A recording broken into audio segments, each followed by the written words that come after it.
Yo, Jazz, we ready to go? Let's get it. I want you to say it with me on the count of 3. 1, 2, 3. Life of Liz. Let's go. Don't let this moment pass you. Grab you a pen and a pad. Life is moving too fast. Slow down, live you a life of list. Don't let this moment pass you. Grab you a pen and a pad. Life is moving too fast. Slow down, live you a life of list. Yo, what's up? Another episode. Thank you so much for another episode. Thank you so much for clicking into another episode of My Life of Listen, hosted by yours truly, Derek Sire, in the Possibility Studios, powered by Paradigm Shift, and also the one and the only, on the ones and the twos and sometimes the threes, the producer, DJ Jazz.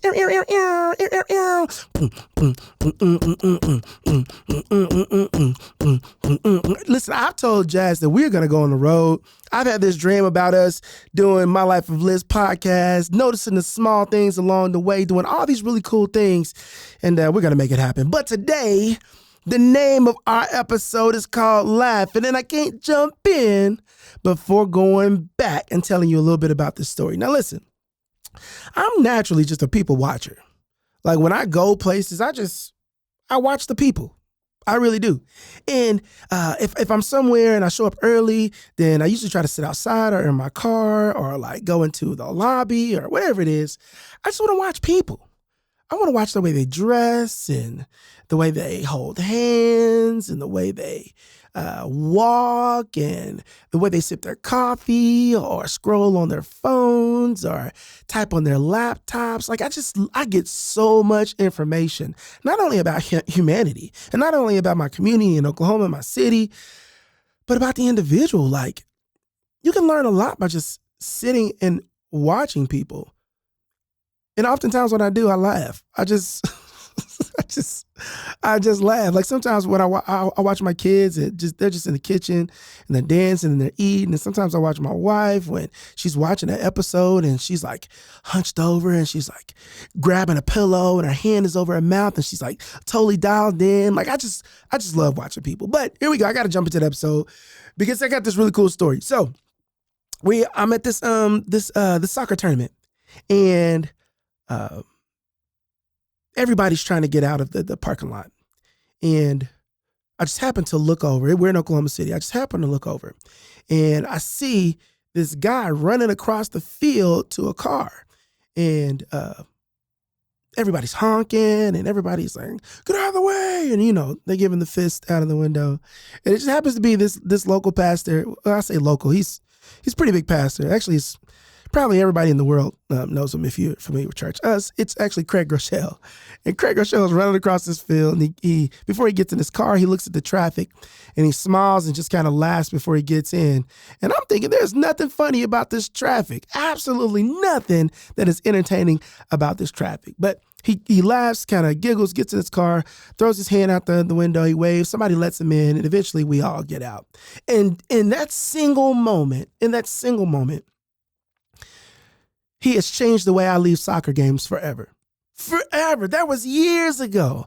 And I still leave soccer tournaments, soccer games, crowded parking lots with just this ease of like, there's no point of me getting upset. There's nothing I can do. I don't have a big monster truck where I can just like crawl over everybody's car. I don't have a flying car where I can just like hover and go over people like Back to the Future. Like there's nothing I can do. And I've taken that moment and I've tried to translate it to other areas of my life. And humor, I've found I've used as a way to cope my entire life.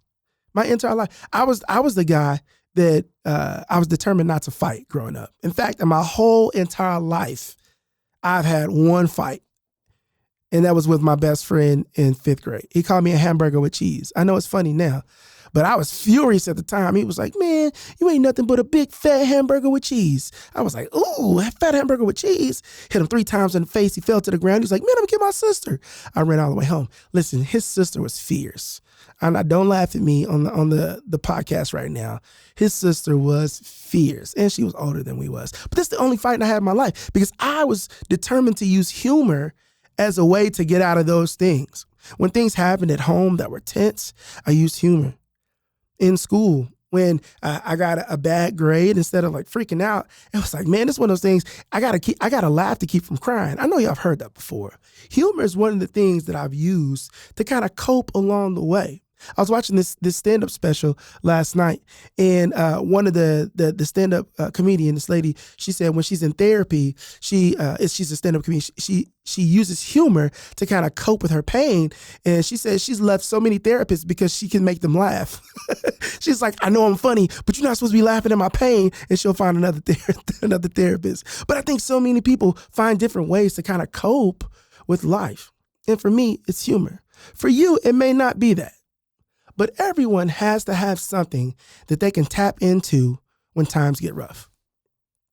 When times get thick and they get coarse, instead of us becoming calloused, instead of us becoming jaded and insensitive and apathetic to the situation, I want us to figure out what is something that we can do that allows us to bring life back into the situation.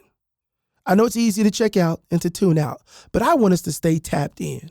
What is something that we can do that allows us to immediately regain composure? For me, it's humor. For me, it's laughing. I put laughter and humor inside of everything that I do, whether it's facilitating or speaking or mentoring. My books have moments. I've had people tell me that they read this book and they laughed and cried and they celebrated and they got anxious and their skin rose up and they were all these different things, because those are things that I use to cope. But what's your thing?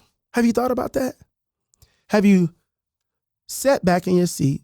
Have you leaned back and considered the ways that you use to cope with tough situations?